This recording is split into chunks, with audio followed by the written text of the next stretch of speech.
Let's take a look at the biggest news stories from India and around the world.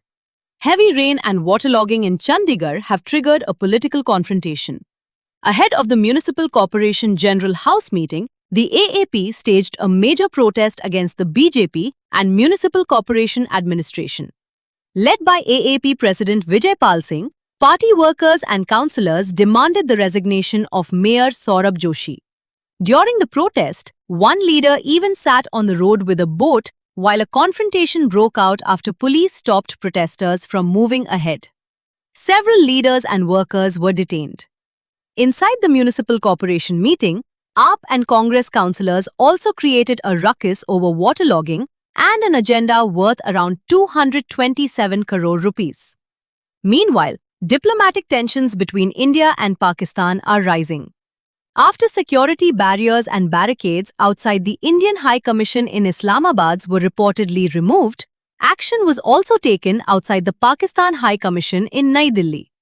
Parts of alleged illegal construction were removed using bulldozers, while traffic bollards and barricades on the road were also cleared. The move is being viewed as a response to Pakistan's recent action. At the same time, US official Sergio Gore's visit to Srinagar and his remarks describing Jammu Kashmir as an important part of India have added to Pakistan's concerns. A major statement has also emerged from the US Commission on International Religious Freedom, or USCIRF, regarding RSS. USCIRF Chair Asif Mahmood and Commissioner Gene Mills have urged the US government to consider action against the Rashtriya Swayam Sevak Sangh, or RSS, including the possibility of sanctions. However, USCIRF itself does not have the authority to ban an organization. Any such action would ultimately have to be taken by the US government. The Commission's statement is therefore a recommendation, not a ban.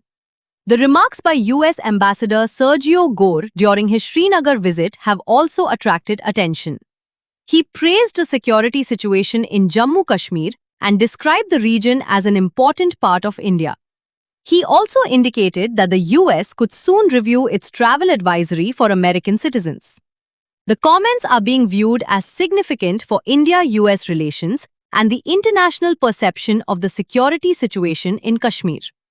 In Bihar, political tensions have intensified over issues concerning students. In Patna, RJD leader Tejasvi Yadav attempted to lead a march from Gandhi Maidan to Raj Bhavan over allegations involving the use of AK-47s against students and issues related to the student movement. Police stopped the march and detained Tejasvi Yadav along with several other leaders. Tejasvi said the opposition would continue raising the students' concerns. The BJP, however, accused the RJD of trying to gain political mileage from the issue, while Tejasvi demanded answers from the government over the students' grievances and alleged police action.